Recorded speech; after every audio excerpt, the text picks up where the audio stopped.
She vanished within minutes, without a sound, without a trace, on a quiet, snowy road where nothing made sense.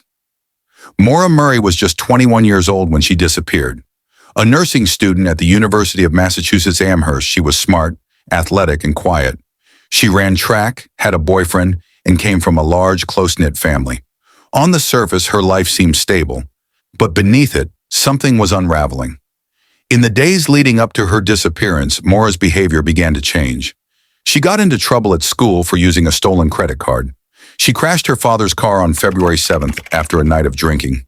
Then, without warning, on February 9th, she packed up her dorm room, emailed her professors saying there had been a death in the family, which wasn't true, withdrew almost $300 from her bank account, bought alcohol, and drove north toward New Hampshire.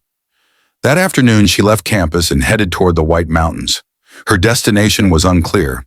She didn't tell anyone why she was leaving. No note, no final message, just silence. Around 7:27 p.m., her black 1996 Saturn sedan crashed into a snowbank off Route 112 in Haverhill, New Hampshire. A local bus driver saw the car and stopped to help. He said Maura appeared shaken but unharmed. She declined his offer to call the police, telling him she had already called 911, which wasn't true. The driver drove home and called the police himself at 7:43 p.m. When officers arrived at 7:46 p.m., just 3 minutes later, Maura was gone. The car doors were locked. Inside, police found a box of wine, some beer, a Coke bottle that smelled of alcohol, and a book on mountain climbing. Her debit card, cell phone, and most of her belongings were missing. There were no footprints in the snow leading away from the scene. No blood, no sign of struggle, just gone. This marked the beginning of one of the most baffling missing person cases in U.S. history. And from the very first night, questions began piling up. Why did Maura lie to her professors and say someone died in her family? Why did she leave her dorm without telling anyone where she was going? What was she running from, or running to? Some investigators believe she might have planned to disappear. She had packed up her room neatly and removed almost all signs of herself from the dorm. Her search history included places in Vermont and New Hampshire. Maybe she wanted to start over. But if that was true, why did she bring so little money? Why did she crash her car and vanish into the cold night without a trace? Others believe Maura was trying to clear her head after a stressful week. She had personal problems, legal issues, and family tension. The car crash might have thrown everything into chaos. Maybe she panicked, ran into the woods, and got lost. But extensive searches by police, dogs, and helicopters turned up nothing. Her father, Fred Murray, refused to believe she got lost or ran away. He was certain someone picked her up, or worse.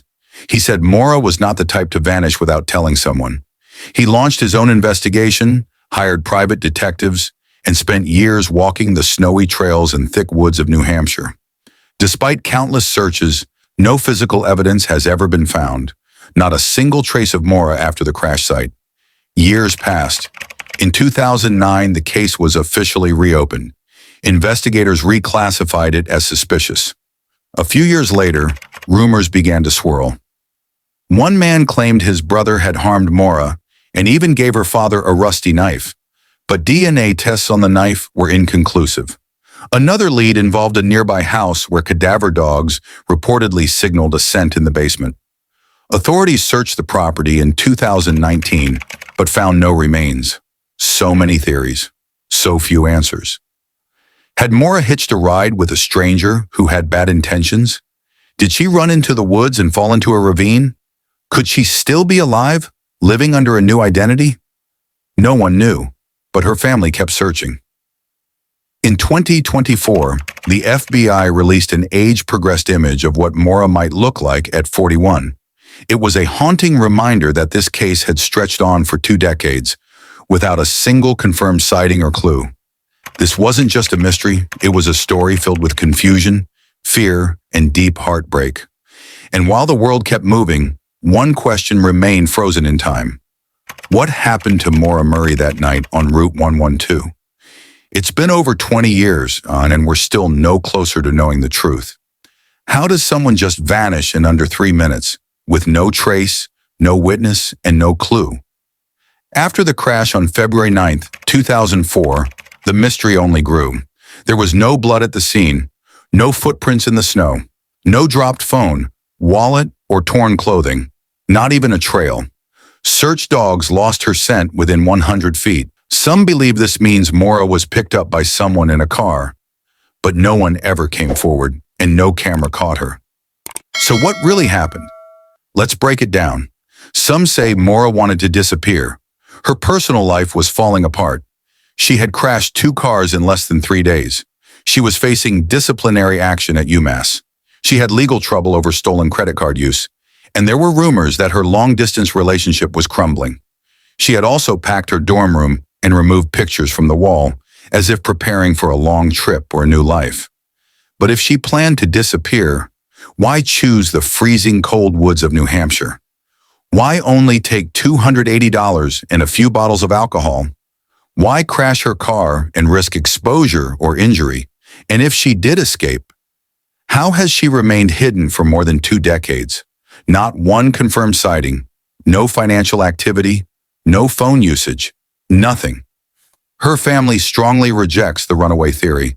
Her sister Julie once said, "If Maura wanted to leave, she would have told someone. She wouldn't just leave us in pain." Some believe she panicked after the crash, grabbed her belongings, and ran into the nearby forest. Maybe she got lost. Maybe she succumbed to the cold or fell into a hidden ravine. But police dogs, thermal imaging, and dozens of volunteers combed the area for days. No tracks, no clothing, no human remains ever found. The woods were searched again in 2022 with updated technology. Still nothing. If she died there, nature left no trace. This is what many, including her father Fred, believe. The timeline is chillingly tight. The last person to see Maura was the bus driver, who spoke to her at 7:27 p.m. Police arrived at 7:46 p.m. That's a 19-minute window, and she vanished without a sound. No signs of a struggle, no screams reported, just silence. Was someone watching her?